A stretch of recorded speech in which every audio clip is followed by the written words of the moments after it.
पूर्वतन मुख्यमंत्री नवीन पट्टनायक आशु आरोग्य कामना करी मां धामराई पीठरे 108 दीप प्रज्वलन।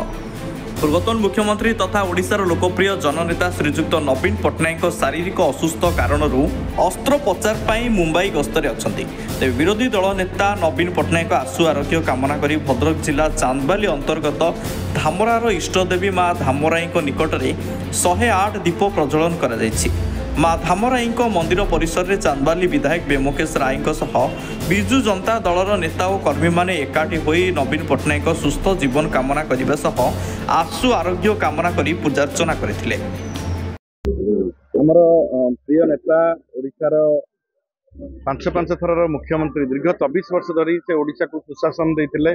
नूतन ओडिशार निर्माता अनेक जनकल्याणमूलक कार्यक्रम करी से ओडिशा को सारा विश्वर परिचय देथिले एवं समग्र भारत वर्ष रे ओडिशार जो राजनैतिक मानचित्र रे ओडिशा गोटे स्वतंत्र स्थान अधिकार करथिला। तो एइभଳି जन जननेता को जे तांकर परिवार ओडिशा रे के नाहंती 4.5 कोटी जनसाधारण को से निजर परिवार बोली कहंती।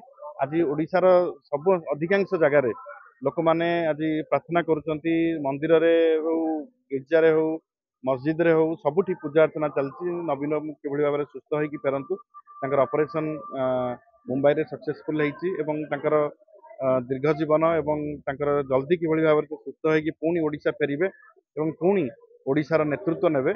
एई कथा नै कि आमे मां को पाखरे धामराई पीठरे आज आमे 101 दीप देइथिलु एवं मां को पूजा अर्चना करथिलु।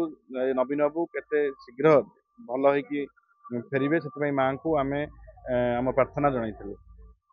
माननीय पूर्वतन मुख्यमंत्री श्रीजुक्त नवीन पट्टनायक देह असुस्थ थिबारु से चिकित्सित अवस्था अच्छा आशु आरोग्य कामना करी आज माँ पाखे दीपदान कलु और पूजार्चना कलु।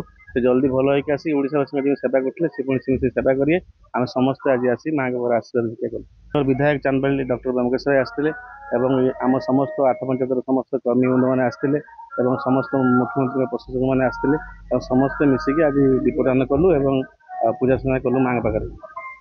चांदबाली प्रशांत कुमार पाणी की रिपोर्ट, सनस्टार टीवी।